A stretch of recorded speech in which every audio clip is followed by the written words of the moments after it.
ज्योतिष जो वर्ड है जो हर कोई आजकल यूज करता है वो एक्चुअली में है क्या? ज्योतिष जो है वो टूल है आपके जीवन को बेहतर बनाने के लिए और आपको मुश्किलों से बचाने के लिए। सोशल मीडिया पे स्कैम चल रहा है क्योंकि आजकल हम देख रहे हैं कि ऐसे ऐसे लोग भी आकर उपाय बता देते हैं। कौन से ऐसे उपाय जो सोशल मीडिया पर चल रहे हैं लोगों को नहीं करनी चाहिए? लोगों के मन में डर पैदा करके उपाय बताना, और जब उन उपायों से लाभ ना हो तो आदमी डर के उन तक पहुंचता है। तो एक तरीके से ये स्कैम तो बिल्कुल है।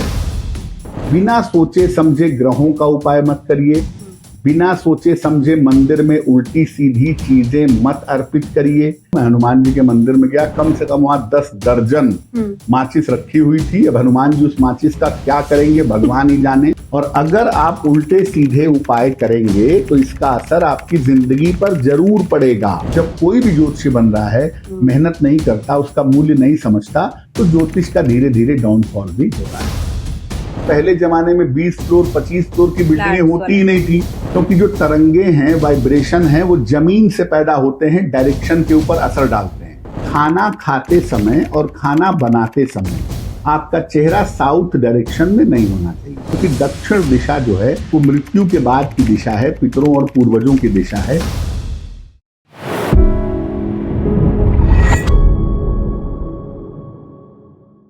आज के पॉडकास्ट में हम बात करेंगे सोशल मीडिया पर आपने देखा होगा उल्टे सीधे उपाय यहाँ पर काफी चलन में है, जहां पर कहा जाता है कि अगर ऐसा आप कर लेंगे, ये उपाय कर लेंगे तो आपका रिलेशनशिप परफेक्ट हो जाएगा, ये कपड़ा पहन के घर से बाहर निकलेंगे तो आपकी नौकरी लग जाएगी, आपकी सैलरी बढ़ जाएगी, धन की वर्षा होगी, ये उपाय अगर कर लिया जाए। तो इस तरीके के कई सारे उपाय सोशल मीडिया पर आपको इन दिनों नजर आ जाएंगे। लेकिन क्या वाकई में ये उपाय काम करते हैं, यही जानेंगे हम। और ज्योतिष क्या कहता है, ज्योतिष है क्या, ये तमाम सवाल हैं जो मेरे मन में भी हैं और शायद आपके मन में भी हो कि इन उपायों का रिलेशन कैसे ज्योतिष के साथ हम कनेक्ट कर सकते हैं।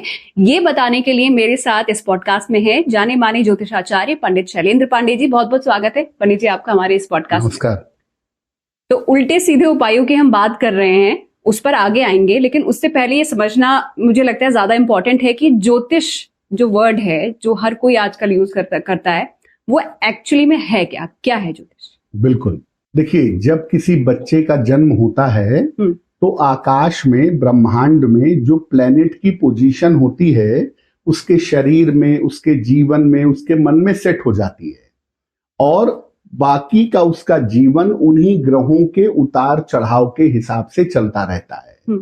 लेकिन ये दरअसल एक संभावना है जो बताती है कि आपकी जिंदगी में ऐसी ऐसी चीजें घट सकती हैं। घटेंगी ये जरूरी नहीं है, ये एक संभावना है। ज्योतिष एक पॉसिबिलिटी है कि आपका भविष्य कैसा हो सकता है और आप अपने कर्म से, अपने एक्शन से अपनी बुरी चीजों को कैसे बदल सकते हैं और अच्छी चीजों को कैसे बेहतर बना सकते हैं। तो मुख्यतः ज्योतिष जो है वो टूल है आपके जीवन को बेहतर बनाने के लिए और आपको मुश्किलों से बचाने के लिए। ठीक है। अब आजकल जो ये उल्टे सीधे उपाय हम देखते हैं, मतलब काफी तरीके के आ गए हैं और काफी सारे एस्ट्रोलॉजर इस वक्त बताते हैं सोशल मीडिया पर। ये मतलब कॉन्सेप्ट क्या है इनका? ये जो उल्टे सीधे उपाय हैं क्या वाकई में ये काम करते हैं या फिर सिर्फ एक तरीके से भ्रम फैलाया जा रहा है? देखिए, पहले तो ये समझना जरूरी है कि उपाय की जरूरत है या नहीं है। आपके जीवन में कुछ चीजें ऐसी होती हैं जिनमें आप उपाय कितने भी कर लें उसमें परिवर्तन नहीं होगा, चाहे आप कुछ भी कर लें।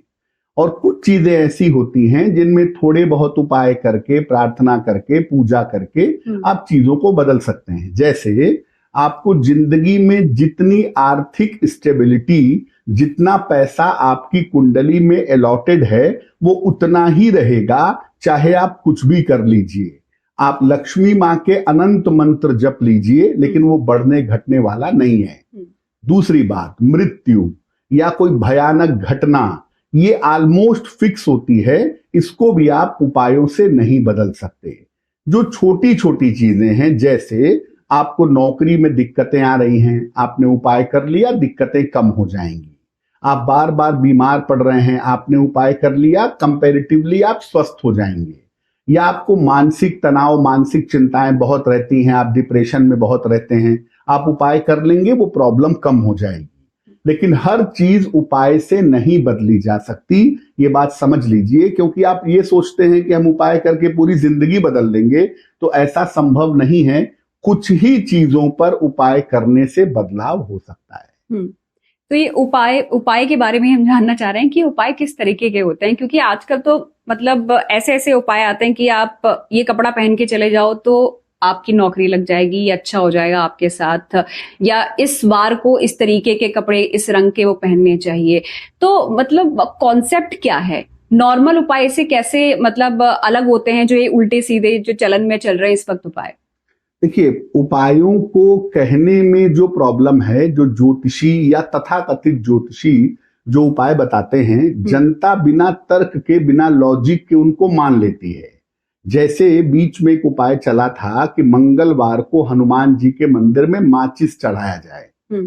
अब माचिस का हनुमान जी से क्या लेना देना है, कौन से शास्त्र में लिखा है, इसकी कोई जानकारी नहीं है। अगर आप ये समझते हैं कि मंगल के लिए वो इंपॉर्टेंट है, तो वो एक्सप्लोसिव चीज है। माचिस हाईली एक्सप्लोसिव चीज है, उसको किसी भी उपाय में शामिल नहीं किया जा सकता। तो ज्यादातर जो उपाय लोग बताते हैं उसके पीछे कोई तर्क नहीं होता है, जो मन में आया कोई भी उपाय बता देंगे। शुक्र को जैसा आपने कहा कि कपड़ा पहन के जाओ तो तुम्हारी नौकरी लग जाएगी, नौकरी लगने से कपड़ा पहनने का कोई संबंध नहीं है। लेकिन कपड़ों के रंग का आपके मेंटल लेवल से, आपके प्रेजेंटेशन से असर पड़ेगा। अगर आप किसी फेवरेबल कलर का कपड़ा पहनते हैं तो आपका कॉन्फिडेंस बढ़ेगा, आप अपनी बात अच्छी तरह से रख सकेंगे, इतना जरूर होगा। लेकिन अगर आपके प्रारब्ध में नौकरी नहीं है तो आपके केवल कपड़े का रंग चेंज करने से नौकरी लग जाएगी, ऐसा संभव नहीं है। अब जैसे आपने माचिस वाले का एग्जाम्पल दिया कि हनुमान जी के मंदिर में मंगलवार को माचिस चलाई, तो वो नहीं करना चाहिए। तो उल्टा प्रभाव पड़ता है अगर हम उल्टे सीधे उपाय अगर करने लग जाए अपने जीवन में, हमको जरूरत नहीं भी है लेकिन हम वो उपाय कर रहे हैं, तो उसका नेगेटिव इफेक्ट होता है, बुरा प्रभाव पड़ता है हमारे जीवन पर। देखिए, अगर अतार्किक उपाय है, इलॉजिकल उपाय है और आप उसको करते हैं, तो सबसे पहले उपाय का अच्छा या बुरा असर आपके मन पर पड़ता है। और अगर आप उल्टे सीधे उपाय करेंगे तो इसका असर आपकी जिंदगी पर जरूर पड़ेगा और बुरा भी पड़ सकता है। जैसे बहुत सारे लोग एक नया उपाय ये करते हैं कि सुबह उठ के घर में सरसों बिखेर दो, सुबह उठते ही, उसके बाद झाड़ू लगाओ तो घर से जो दरिद्रता है वो चली जाती है। हमारे शास्त्र कहते हैं, हिंदू शास्त्र कहते हैं कि सुबह उठकर सबसे पहले भगवान को नमस्कार किया जाता है, घर के खिड़की दरवाजे खोले जाते हैं ताकि घर में प्रकाश आना शुरू हो, उसके बाद घर के सफाई की प्रक्रिया शुरू होती है। लेकिन घर में उठ के आप पहले सुबह गंदगी फैलाएंगे, फिर उस गंदगी को समेटेंगे, इसका कोई तर्क नहीं है। और इस तरह के उपाय आपको नुकसान पहुंचा सकते हैं। तो बहुत सारे उल्टे सीधे उपाय ऐसे जरूर है रेखा, जिनको आप करने से मुश्किल में आ सकते हैं। लेकिन देखिए, ज्योतिषियों की जितनी गलती है, जनता की गलती और भी ज्यादा है, क्योंकि हम बिना लॉजिक सोचे, बिना तर्क सोचे उपाय को फॉलो करना शुरू कर देते। तो इन उपायों का मतलब किसी तरीके का कोई एस्ट्रोलॉजिकल बेस भी होता है, या सिर्फ एक अटेंशन गेन करने के लिए, एक भ्रम फैलाने के लिए ये सोशल मीडिया पर जो तथाकथित एस्ट्रोलॉजर्स हैं वो ये इस तरीके के उपाय बताते हैं? ज्यादातर तो रेखा इसके पीछे कोई तर्क नहीं होता है। क्योंकि ज्योतिष के जो उपाय होते हैं उसमें दो चीजें इंपॉर्टेंट होती हैं। एक तो आपको कोई मंत्र जपना है, कोई पूजा उपासना करके प्रार्थना करनी है, और ग्रह से संबंधित कोई एक्शन या अपोजिट एक्शन करना है। ये लॉजिक की बात है।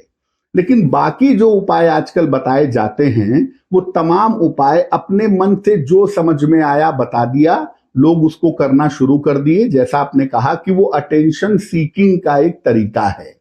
और ज्यादातर उपाय या ज्यादातर जो बातें बताई जाती हैं उससे पहले भय पैदा होता है।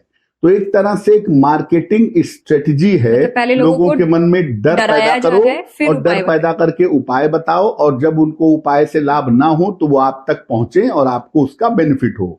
तो इन उपायों से आम आदमी को कोई फायदा नहीं होता है, उपाय बताने वाले पंडित जी को फायदा जरूर हो सकता है। तो मतलब पहचाने कैसे पंडित जी इसमें कि ओवर हाइप जो सो कॉल्ड ये उपाय होते हैं कि एक्चुअल में मतलब वो रियल हैं, या फिर जानबूझ के इस तरीके डर के माहौल में इस तरीके के उपाय बताकर उनको फैलाया जा रहा है?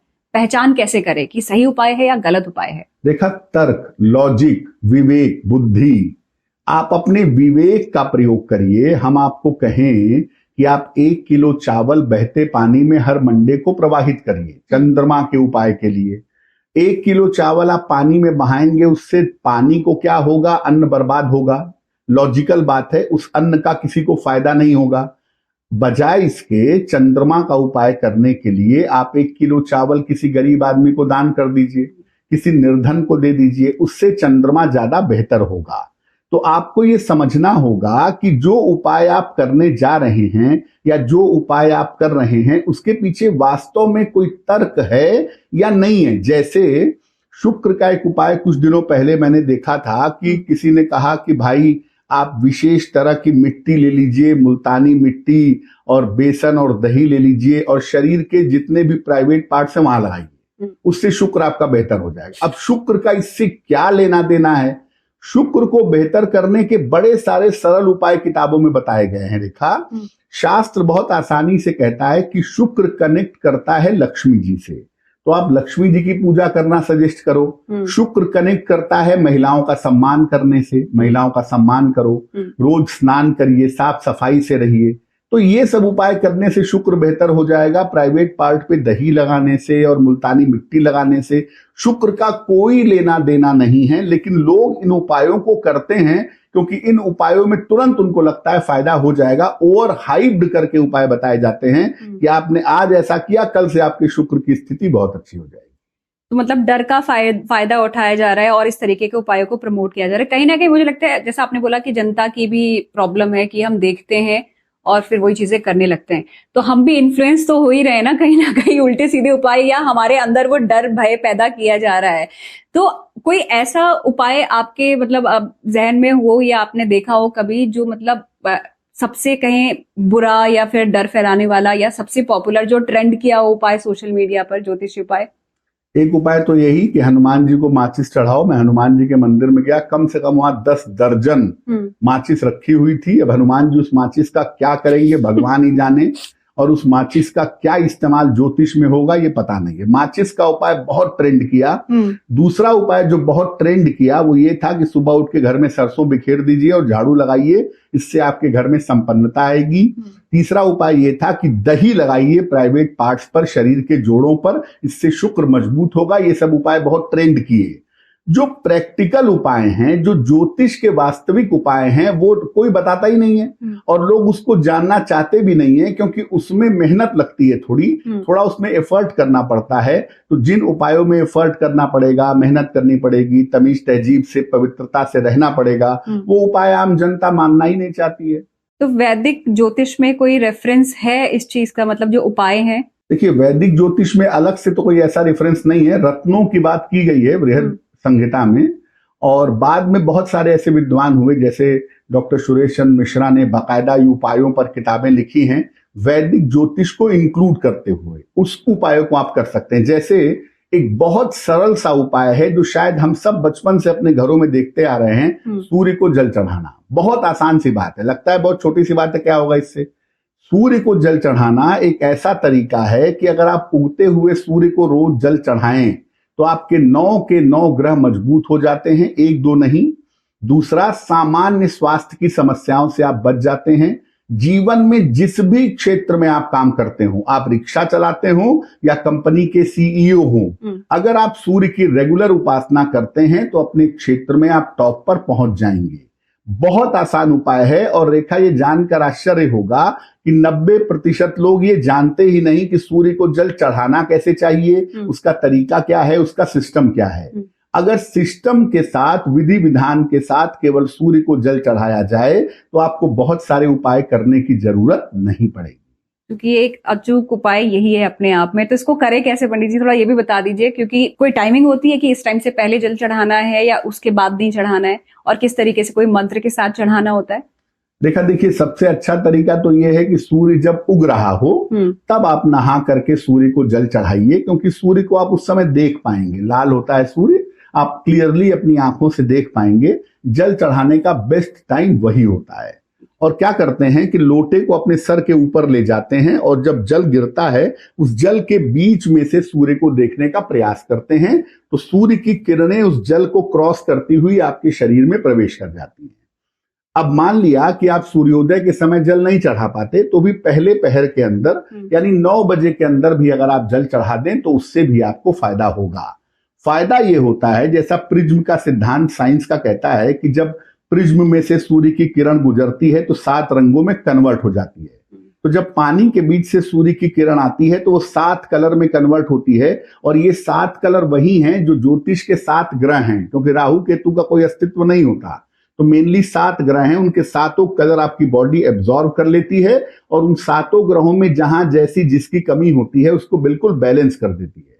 इसीलिए सूर्य को रोज सुबह जल चढ़ाना एक ऐसा उपाय है, एक ऐसा अचूक उपाय है जो हम सबको करना चाहिए अपने स्वास्थ्य, अपने मन, अपने जीवन और अपने नाम और यश के लिए।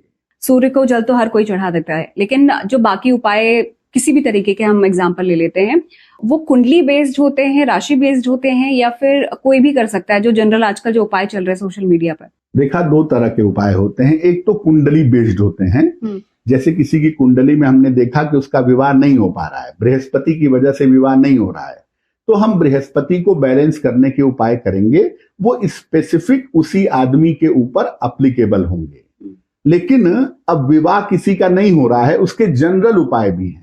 जैसे सावन के महीने में कहा जाता है कि बेल के पत्ते पर राम नाम लिख करके आप बेल पत्र को शिवलिंग पर चढ़ाइए और भगवान शिव से प्रार्थना करिए कि आपका विवाह हो। ये जनरलाइज्ड उपाय है और ये उपाय करने से भी विवाह शीघ्र होता है। तो उपाय 2 तरीके के होते हैं, एक जनरलाइज्ड उपाय होते हैं, कोई भी कर सकता है, उससे नुकसान होने की पॉसिबिलिटी नहीं होती है, और एक होते हैं स्पेसिफिक उपाय जो केवल आपके लिए व्यक्तिगत होते हैं, उसके फायदे ज्यादा होते हैं क्योंकि वो पिन पॉइंट आपकी कुंडली के आधार पर बनाए जाते हैं।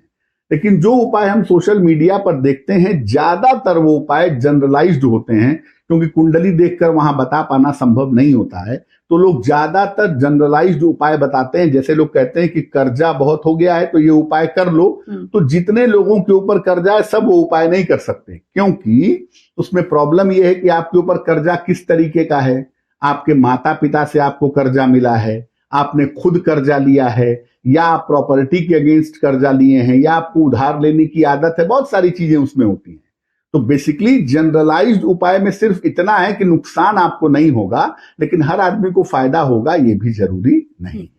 तो इन उपायों के पीछे पंडित जी कोई साइंटिफिक लॉजिक भी होता है जो ज्योतिष में उपाय बताए गए हैं?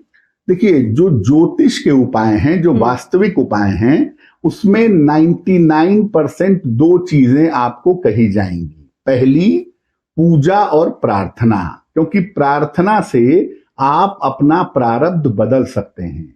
तो हम आपको जरूर बताएंगे कि भाई आपके वैवाहिक जीवन में दिक्कत है, आप भगवान शिव और मां पार्वती की पूजा करिए, उनके मंत्रों का जप करिए, उनसे प्रार्थना करिए, प्रार्थना से प्रारब्ध बदलेगा। और दूसरे नंबर पे इन उपायों के साथ तर्क ये होता है कि आपको अपना खान पान, अपनी जीवनचर्या, अपना जीवन, ये सब बदलना होगा। जैसे अगर आप हनुमान जी की कोई साधना कर रहे हैं या हनुमान जी की पूजा कर रहे हैं आप कोई केस मुकदमा जीतने के लिए नॉर्मली, तो आपको कहा जाएगा कि भाई जितने दिन आप ये पूजा करेंगे उतने दिन आप मांस मदिरा का सेवन नहीं करेंगे। तो जो बेसिक उपाय, जो क्लियर उपाय होते हैं, उसके साथ तर्क ये होता है कि उसमें मंत्रों की शक्ति होती है, आपकी प्रार्थना है, आपकी भावना है और आपके जीवन जीने का तरीका है, उस हिसाब से वो उपाय काम करते हैं। और अगर ये उपाय कोई कर रहा है तो किसी तरीके के कोई प्रिकॉशंस उसको लेने चाहिए? मतलब कोई भी उपाय जो सोशल मीडिया पर हम बात कर रहे हैं कि उल्टे सीधे चल रहे हैं, तो किसी तरीके की सावधानी यहाँ पर हमको पहले बरतनी चाहिए उस पे, पहले या बाद में या ड्यूरिंग द पीरियड? हाँ, देखिए, बेसिकली ये है कि सोशल मीडिया पे जो उपाय दिखाए जा रहे हैं आप देखिए, देखने की कोई मनाही नहीं है, लेकिन आप अपना तर्क, अपनी बुद्धि विवेक का प्रयोग करिए कि भाई ये उपाय वास्तव में लॉजिकल है भी या नहीं है। जैसे बहुत सारे लोग ऐसा कहने लगे कुछ दिनों पहले कि अपने घर में मनी प्लांट मत लगाओ, दूसरे के घर से मनी प्लांट चोरी करके ले आओ और उसको लगाओगे तो बड़ा अच्छा होगा। अब ये कौन सी किताब है जिसमें चोरी करके मनी प्लांट ले आओ? अरे भाई मांग लो उससे। और शास्त्र कहता है कि जो चीज आप जिस भावना से लेते हैं वही भावना जीवन में आपका पीछा करती है। तो आप चोरी करके कोई चीज लाएंगे तो उससे आपके लिए कोई कल्याण होने की संभावना नहीं बनती है। तो आप ये सोचिए कि उसका तर्क क्या है, उसके पीछे का लॉजिक क्या है। जब आप लॉजिक और तर्क सोचेंगे तो ऑलरेडी आप 90% उपायों से बच जाएंगे। जो 10% वास्तविक उपाय हैं, उन उपायों को करने में एक तो भगवान को समर्पित करके, भगवान का स्मरण करके उपाय करिए, ताकि अगर कोई इल इफेक्ट आने वाला हो तो आप उससे बच जाएं। अब मतलब कौन से उपाय यहाँ पर मैं जैसे पूछा कि सेफ हैं, कर सकते हैं, कोई ऐसे उपाय जो हर कोई, हर राशि, हर कुंडली वाला कर सकता है? देखिए, सूर्य को जल चढ़ाना मुझे लगता है हर व्यक्ति के लिए जरूरी है, जरूर करना चाहिए, क्योंकि बड़ा सरल और बड़ा प्रभावशाली उपाय है। दूसरा उपाय जो है, देखिए, अपने घर में पूजा का स्थान जरूर बनाइए। बड़ा बना सके बड़ा बनाइए, छोटा बना सके छोटा बनाइए। उसमें भी डायरेक्शन का होता है ना? डायरेक्शन का महत्व है रेखा, उस पर भी बताते हैं आपको डायरेक्शन में क्या चक्कर है। लेकिन अपने घर में पूजा घर बनाइए और रोज शाम को कम से कम 5 मिनट वहां दीपक जला के बैठिए और सबके लिए, अपने लिए प्रार्थना करिए। ये 2 काम मुझे लगता है सबको करने चाहिए। जैसा आपने डायरेक्शन की बात की, डायरेक्शन में 2 बातें बड़ी इंपॉर्टेंट हैं। वास्तु शास्त्र के जो नियम बनाए गए, जो एंशियंट किताबें हैं वास्तु की, वो केवल ग्राउंड फ्लोर के आधार पर बनाई गई, क्योंकि पहले जमाने में 20 फ्लोर 25 फ्लोर की बिल्डिंगें होती ही नहीं थी। तो सारे नियम बनाए गए ग्राउंड फ्लोर के आधार पे। आप उनको क्यों चौथे 5वें फ्लोर पे अप्लाई कर रहे हैं? क्योंकि जो तरंगे हैं, वाइब्रेशन है, वो जमीन से पैदा होते हैं, डायरेक्शन के ऊपर असर डालते हैं। जैसे कोई आदमी अगर ग्राउंड फ्लोर पे रहता है तो उसके लिए ईशान कोण बड़ा इंपॉर्टेंट है, उसको ईशान में ही पूजा घर बनाना चाहिए। लेकिन आप 5वें फ्लोर पे रह रहे हैं, जहां जमीन तो है नहीं, छत पे बना हुआ मकान है, वहां वाइब्रेशन इतना इंपॉर्टेंट नहीं है। जितने ऊपर आप जमीन से जाते हैं, वास्तु के प्रिंसिपल आपके ऊपर अप्लाई नहीं होंगे। वहां पर सिर्फ ये है कि आपके घर में सनलाइट आनी चाहिए, आपके घर में वेंटिलेशन आना चाहिए, और आपके घर में जो कलर आप यूज करते हैं कमरों में, वो ठीक होने चाहिए। क्योंकि देखिए, जो फ्लैट बनाए जाते हैं वो कम स्पेस को यूटिलाइज करने के लिए बनाए जाते हैं। तो हो सकता है कि आपका जो टॉयलेट हो उसकी दीवार और किचन की दीवार एक ही हो, तो आपको उससे भी टेंशन होने लगेगी। ऐसा कुछ नहीं है, फ्लैट में कोई वास्तु नहीं होता। फ्लैट में सिर्फ सनलाइट अच्छी होनी चाहिए, वेंटिलेशन अच्छा होना चाहिए, और फ्लैट में जो कलर आप अंदर लगाते हैं वो इंपॉर्टेंट है। इससे ज्यादा फ्लैट में कोई दिमाग लगाने की जरूरत नहीं है। आपने बोला फ्लैट वाली बात करी तो मेरे दिमाग में एक और सवाल आया।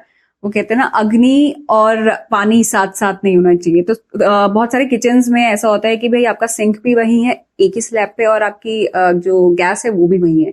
तो वो सही होता है, या वही वाला लॉजिक अपनाए कि जमीन पे है और ऊपर तरंगे कम हो जाती हैं? थोड़ा सा उसमें ध्यान ये रखना है कि देखिए, बेसिकली है क्या, उसके पीछे प्रैक्टिकल अप्रोच है कि जहां पानी होगा और वहीं पे चूल्हा रखेंगे तो पानी की वजह से चूल्हे को, और चूल्हे की वजह से पानी को दिक्कत हो सकती है। लेकिन आप थोड़ा गैप रखिए, एक ही स्लैब पे भी अगर है तो थोड़ा सा दूरी अगर आप बना ले तो अच्छा होगा। और एक बात जो यूनिवर्सली हमारे शास्त्रों में कही गई है कि खाना खाते समय और खाना बनाते समय आपका चेहरा साउथ डायरेक्शन में नहीं होना चाहिए। ये ध्यान रखना चाहिए, क्योंकि दक्षिण दिशा जो है वो मृत्यु के बाद की दिशा है, पितरों और पूर्वजों की दिशा है। तो फ्लैट में इस बात का भी थोड़ा ध्यान रखिए कि खाना बनाते समय आपका फेस साउथ ना हो। उसको अगर आप एडजस्ट कर लें तो मुझे लगता है बेहतर होगा। अब ये भी उपायों में ही आते हैं ये सारी चीजें। अब जैसे उपाय जो राशि के हिसाब से हैं, वो किस तरीके से चूज कर सकते हैं कि हाँ ये वाला उपाय मैं कर सकता हूँ, ये मेरे लिए है, या ये वाला नहीं करना चाहिए मुझे? राशि के हिसाब से कैसे चूज करें उपाय? रेखा, राशियां भी 3 तरह की चलती हैं भारत में। एक होती है सनसाइन। आपका जन्मदिन 14 जून से 14 जुलाई का है तो आपकी राशि है कर्क। एक होती है मून साइन, कि जिस दिन आपका जन्म हुआ उस दिन कुंडली में जो राशि थी वो आपकी राशि है, दैट इज मून साइन। और एक इन दोनों को हटा के तीसरी राशि होती है कि आपका जो नाम का पहला अक्षर है उससे जो राशि बनी वो हो गई नाम राशि। तो अब माने किसको? पहला सवाल तो ये है, एक वो भी होता है ना, वो मंथ के हिसाब से। हाँ, वही पहला सनसाइन। सनशाइन, अच्छा। तो बेसिकली सनसाइन, मून साइन, नाम राशि। अब इसमें से माने किसको? एस्ट्रोलॉजी जिस पर सबसे ज्यादा फोकस करती है वो मून साइन है। यानी जिस साल में, जिस तारीख को, जिस जगह पे आपका जन्म हुआ, उसके हिसाब से जो राशि बनेगी वो जीवन में सबसे ज्यादा प्रभावशाली होगी। 80%, 15% या 10% आपका महीना असर डालेगा सनसाइन, और 5% आपका नाम असर डालेगा। तो आपकी कुंडली की राशि अगर आपको पता है तो आप उसी राशि का चुनाव करिए, चंद्र राशि का, और उसके हिसाब से उपाय करिए तो आपके लिए बहुत अच्छा होगा। और अगर आप वो राशि नहीं जानते, आपके पास डेट ऑफ बर्थ वगैरह नहीं है, तब आप अपने नाम के पहले अक्षर से राशि का चुनाव कर सकते हैं। और फिर मैं कहूंगा कि जो उपाय आपको बताए जा रहे हैं उसकी जरूरत कितनी है आपको, उसमें लॉजिक कितना है, उसको करेंगे कैसे, इन सब चीजों को समझ करके तब उपाय करिएगा। और कोई भी उपाय करने के पहले भगवान का स्मरण करिएगा ताकि उपाय का कोई भी इल इफेक्ट, साइड इफेक्ट आपके ऊपर ना पड़े। पंडित जी, उल्टे सीधे उपायों के नाम पर कहीं सोशल मीडिया पे स्कैम चल रहा है, क्योंकि आजकल हम देख रहे हैं कि कभी सुना नहीं, देखा नहीं, ऐसे ऐसे लोग भी आकर उपाय बता देते हैं। तो ये जानते हैं एक्चुअल में कि ज्योतिष होता क्या है, उपाय होते क्या है, या ऐसे मुंह उठा के कुछ भी बोल दिया और जनता को बेवकूफ बना दिया? देखिए, सोशल मीडिया के फायदे हैं तो नुकसान भी हैं। सोशल मीडिया की सबसे बड़ी मुश्किल ये है कि वो हर आदमी तक इजीली एक्सेसिबल है। केवल ज्योतिष के उपाय ही नहीं, बहुत सारी ऐसी चीजें जो पहले रेगुलेटेड नहीं थी, प्रतिबंधित थी, जो सामान्यतः लोग घरों में देखा नहीं करते थे, अब वो तमाम चीजें सोशल मीडिया पे बड़ी आसानी से उपलब्ध हैं। तो ज्योतिष के उपाय भी वैसे ही हैं। आपने बढ़िया गेटअप बनाया, बढ़िया अपनी मार्केटिंग कराई और बढ़िया 2-4-6 उपाय बता दिए। आप उपायों के साथ देखिए कि जरूर इसके नीचे कैप्शन होता है जिसमें उनका फोन नंबर, उनसे कांटेक्ट करने के तरीके दिए होते हैं।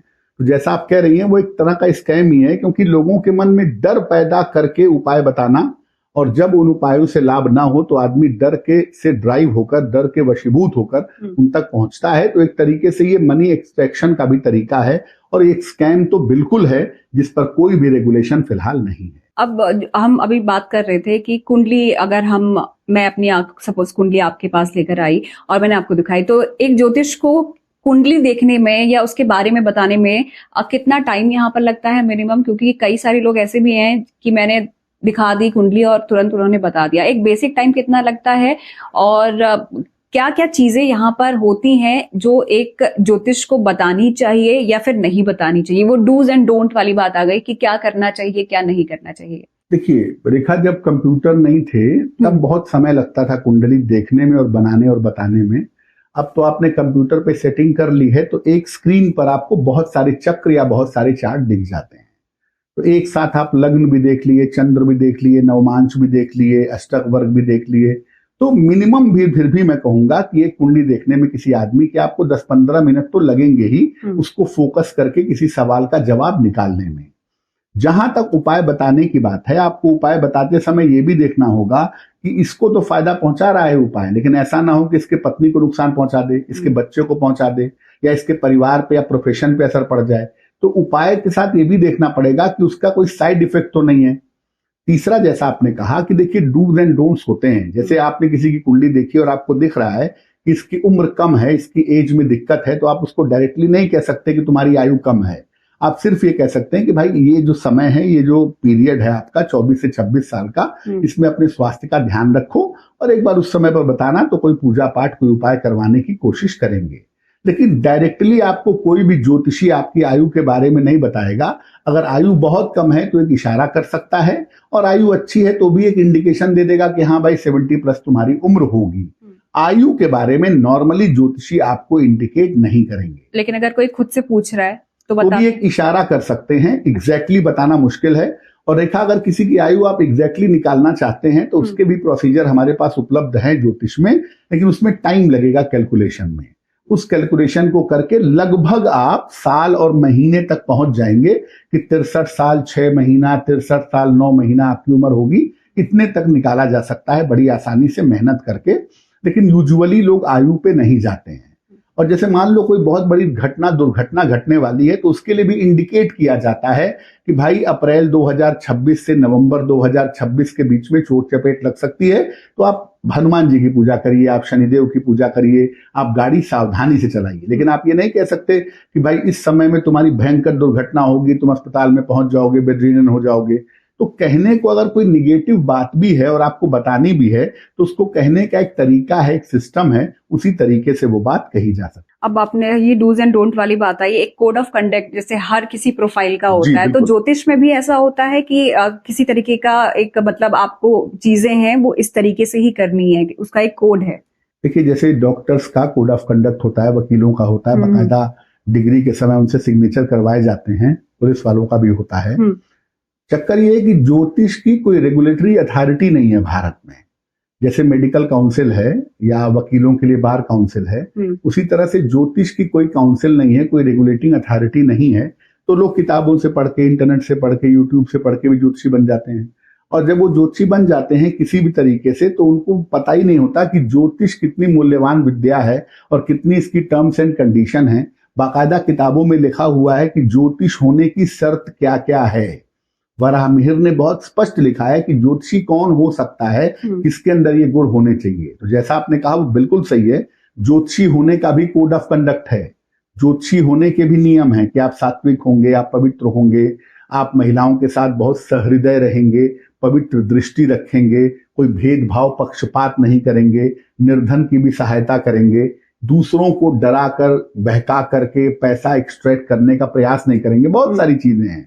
लेकिन चूंकि कोई रेगुलेटरी अथॉरिटी ज्योतिष की भारत में है ही नहीं, इसलिए उसका कोई कोड ऑफ कंडक्ट डिसाइड नहीं हो पाया है।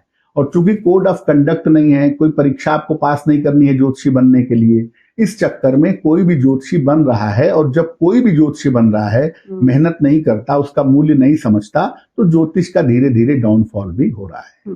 मतलब ये हमको भी समझने की जरूरत है कि कौन यहाँ पर सही उपाय बता रहा है, कौन असली ज्योतिष है, कौन नहीं है। बिल्कुल। वो एक वही वाली बात है, लॉजिक यहाँ पर हम फिलहाल आपको लॉजिक और विवेक पे ही चलना पड़ेगा। क्योंकि इसका कोई रेगुलेटरी अथॉरिटी नहीं है। अगर सरकार तक बात पहुंचे तो सरकार को मैं जरूर कहना चाहूंगा कि एक बोर्ड बनाया जाए, एक रेगुलेटरी अथॉरिटी बनाई जाए, जिसमें आपके पास इतने साल का अनुभव हो या आप कोई परीक्षा पास करके तब उसकी प्रैक्टिस कर सकें। इतना तो जरूर कर देना चाहिए। तो कोई पेपर्स वगैरह कुछ भी नहीं होते? नहीं, पढ़ाई होती है भारत में कई जगहों पे, कई विश्वविद्यालयों में ज्योतिष की पढ़ाई होती है, जिसकी बाकायदा डिग्री मिलती है। लेकिन वो डिग्री लेके पढ़ाई करके करने वाले ज्योतिषी 100 में से केवल 10% हैं। 90% स्वयं से अपने आप को ज्योतिषी डिक्लेयर कर देते हैं। और ज्योतिषी तो छोड़िए, वो अपने आप को गुरु भी डिक्लेयर कर देते हैं। खुद भी पढ़ते नहीं है और दूसरों को पढ़ाने भी लगते हैं। तो मामला जरा जटिल हो जाता है।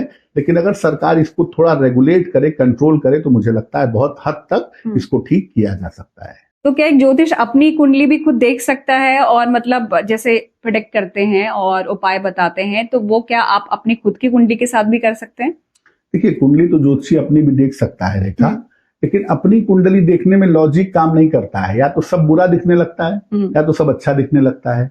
आप बहुत ज्यादा प्लेन होकर, बहुत ज्यादा बैलेंस होकर अपनी कुंडली नहीं देख पाते हैं, क्योंकि बहुत सारी बातें तो आपको पहले से अपने बारे में पता ही है। आपको तो अपने मन के बारे में भी पता है कि आपका मन क्या सोच रहा है। इसलिए आप उसमें बहुत तर्कयुक्त, बहुत अच्छा लॉजिकल इंटरप्रिटेशन नहीं कर पाते हैं। तो अगर आपको अपनी कुंडली, अपने जीवन के बारे में जानना है, तो आपको किसी और को ही दिखाना चाहिए, क्योंकि स्वयं अपनी कुंडली देखकर मुझे लगता है अनबायस्ड प्रेडिक्शन नहीं हो पाता है। ओके। अब सोशल मीडिया पे आपको सबसे ज्यादा मिसलीडिंग कहें यहाँ पे उपाय यहाँ पर कौन से नजर आते हैं? कौन से ऐसे उपाय जो सोशल मीडिया पर चल रहे हैं लोगों को नहीं करने चाहिए, जो उल्टा उनको नुकसान पहुंचा सकते हैं? देखिए रेखा, सोशल मीडिया पर जब तक ग्रहों के बारे में आपको पूरी जानकारी ना हो, ग्रहों से संबंधित उपाय मत करिए। जैसे आपको किसी ने कहा कि भाई आपके वैवाहिक जीवन में दिक्कत है, आप बृहस्पतिवार को केला दान करना शुरू कर दो। हो सकता है बृहस्पति आपकी कुंडली के लिए बड़ा शुभ ग्रह हो, वैवाहिक जीवन में किसी और कारण से प्रॉब्लम आ रही हो, लेकिन अगर आप केला दान करना शुरू कर देंगे, बृहस्पति आपका शुभ ग्रह होगा, तो आप मुश्किल में आ जाएंगे। इसीलिए ग्रहों का दान करने के पहले, ग्रहों का उपाय करने के पहले आपको समझ लेना होगा कि वो ग्रह आपके लिए अच्छा है या नहीं है। बिना सोचे समझे ग्रहों का उपाय मत करिए। बिना सोचे समझे मंदिर में उल्टी सीधी चीजें मत अर्पित करिए। और बिना सोचे समझे, जिसको शास्त्र की कोई जानकारी नहीं है, उसके आधार पर नए नए प्रैक्टिकल करने का प्रयास मत करिए। जो परंपरा आपके परिवारों में चली आ रही हैं, जो परंपरा आप जानते हैं, जो मान्यताएं आप जानते हैं, उन्हीं का पालन करना बेहतर होगा।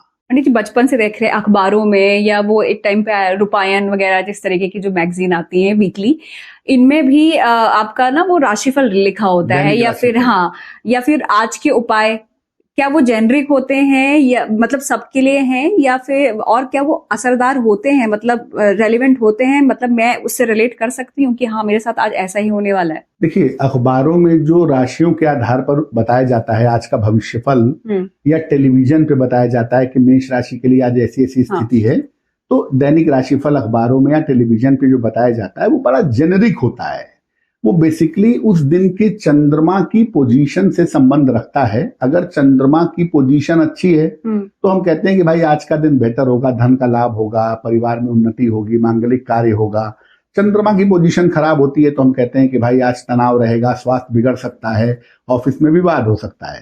तो that depends on the situation of चंद्रमा। चंद्रमा की स्थिति पे निर्भर करता है। वो आपको एक इशारा देता है कि आज का दिन आपका अच्छा होगा या नहीं होगा, एक मोटी जानकारी आपको दे देता है, ताकि उसके आधार पे आप थोड़ा अलर्ट हो जाएं या थोड़ा खुश हो जाएं।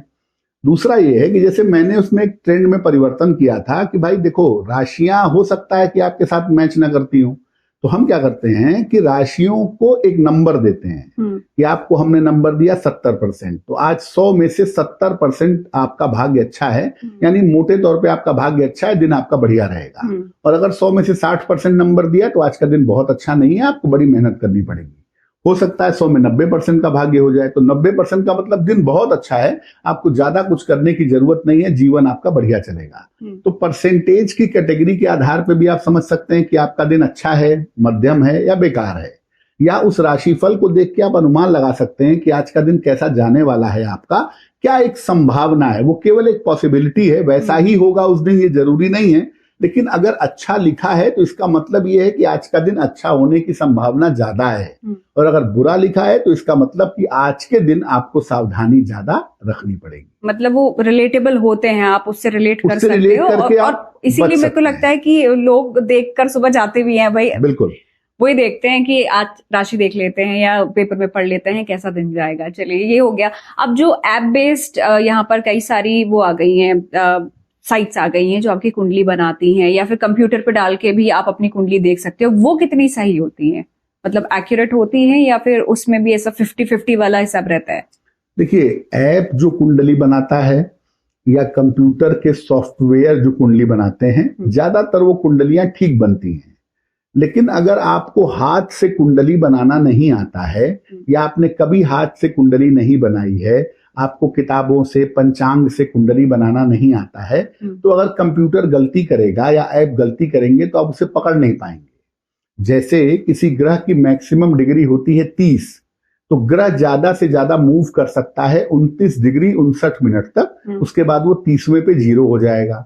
लेकिन हो सकता है कि कंप्यूटर आपको 30 डिग्री का चंद्रमा दिखा दे, 30 डिग्री का जुपिटर दिखा दे, तब आप उसको 30 डिग्री लिख देंगे, क्योंकि आपको ये जानकारी ही नहीं है, आपने हाथ से कभी बनाया ही नहीं है कि 29-59 के ऊपर वो जा ही नहीं सकता।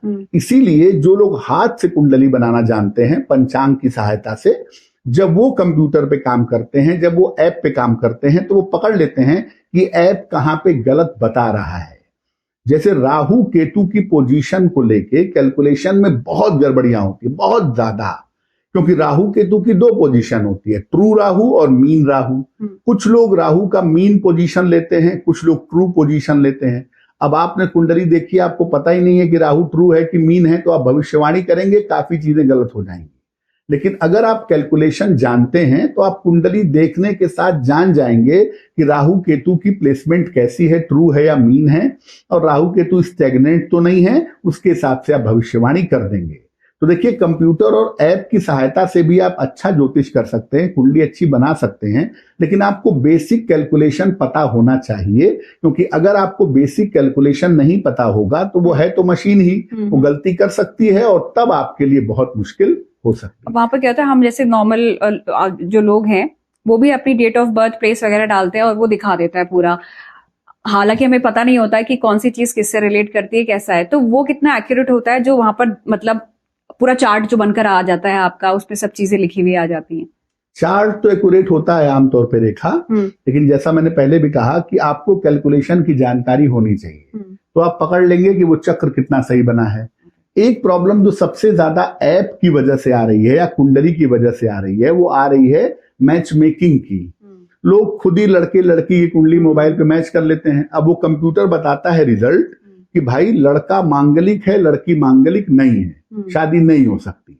लेकिन मांगलिक होने ना होने के बहुत सारे प्रो एंड कॉन्स हैं, बहुत सारे प्रोविजंस हैं।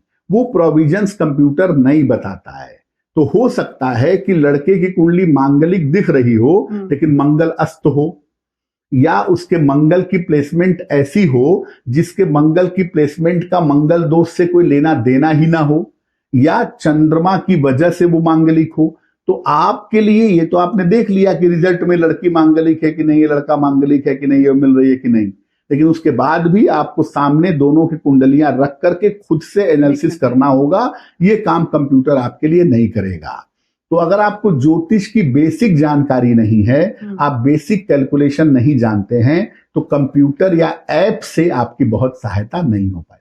मतलब उस पे पूरा बेस्ड नहीं होना चाहिए कि सिर्फ कंप्यूटर पे ऐप पे। जी। अब उपायों की बात करें, दोबारा से उपायों की तरफ आते हैं। तो जो आपने बोला पूजा पाठ कर लो, तो पूजा पाठ करने से या फिर जो उपाय करने से क्या एक्चुअली में कोई बदलाव आता है, हमारा जीवन बदलता है, या फिर उसमें थोड़ा मतलब कह सकते हैं कि जो नेगेटिव इम्पैक्ट पड़ता है वो थोड़ा कम हो जाता है? देखा, जब आपका जन्म होता है तो आपके जीवन का एक मोटा खाका लिख दिया जाता है जिसको प्रारब्ध कहते हैं। वो प्रारब्ध जीवन भर आपके साथ चलता है। कर्म जब उसमें इंक्लूड होता है तो उसमें उतार चढ़ाव, कमी या बेसी हो सकती है। पूरी तरह से प्रारब्ध नहीं बदल सकते। पूरी तरह से प्रारब्ध केवल परमात्मा बदलता है, ईश्वर बदलता है, और उनके लिए बदलता है जो उसके बहुत निकट होते हैं। अदरवाइज प्रारब्ध नहीं बदलता। आप जब पूजा उपासना करते हैं, मंत्र जप करते हैं, ध्यान करते हैं, तो उससे आपका मेंटल स्टेटस, आपका फिजिकल स्टेटस, आपकी आत्मा इतनी मजबूत हो जाती है कि आप उस प्रॉब्लम को फेस करके आगे बढ़ जाते हैं, उस प्रॉब्लम को फेस करने की ताकत पा जाते हैं। लेकिन अगर आप ये सोचिए कि हम पूजा पाठ करके अपने प्रारब्ध को बदल देंगे, आपकी किस्मत में लिखा है कि भाई तुम्हें पूरे जीवन में 10 करोड़ मिलेंगे, और आप सोचिए कि हम मेहनत करके पूजा पाठ करके उस 10 करोड़ को 100 करोड़ में बदल लें, वो कभी संभव नहीं है। अगर पूजा पाठ से या उपाय करने से प्रारब्ध बदला जा सकता तो हर आदमी अंबानी अदानी होने का प्रयास करता, पूजा पाठ करके, उपाय करके। तो जो आपके प्रारब्ध में है वो बदलता नहीं है, और जो बिल्कुल फिक्स है वो कभी नहीं बदलेगा। हाँ, पूजा पाठ, प्रार्थना, साधना करने से आप किसी भी प्रॉब्लम को फेस करके आगे निकल जाते हैं, और जीवन में बहुत बहुत बड़ी बड़ी मुश्किलों से जूझ लेते हैं, और बहुत बार ईश्वर की कृपा से उन मुश्किलों को कम कर लेते हैं। लेकिन प्रारब्ध, खास तौर से आपकी संपन्नता, आपका जीवन मृत्यु, आपकी संतान, आपका विवाह, ये सब जीवन के ऐसे फिक्स प्रारब्ध हैं जिसमें आप कितने भी उपाय करें, कितनी भी प्रार्थना करें, इनको बदलना संभव नहीं है। ठीक है, तो मतलब पूजा पाठ और उपाय करने से हम जो मुश्किलें होती हैं उसको थोड़ा सा कम करके आगे अपने जीवन में बढ़ जाते हैं। तो इसीलिए जो सोशल मीडिया पे हम फिर से कहना चाहेंगे उल्टे सीधे उपाय होते हैं। आपने हमारा पूरा पॉडकास्ट भी देखा होगा कि हर उपाय को मत माना कीजिए। आप देख लीजिए, अपने दिमाग से सोचिए कि क्या वाकई में ये प्रैक्टिकल है कि नहीं। थैंक यू पंडित जी, आप हमारे इस पॉडकास्ट में आए और बहुत सारी अमेजिंग जानकारी आपने दी और लोगों को समझाया कि किस तरीके से हमको आजकल जो उल्टे सीधे उपाय सोशल मीडिया पे चल रहे हैं उनको नहीं अपनाना चाहिए। Thank you so much. Okay.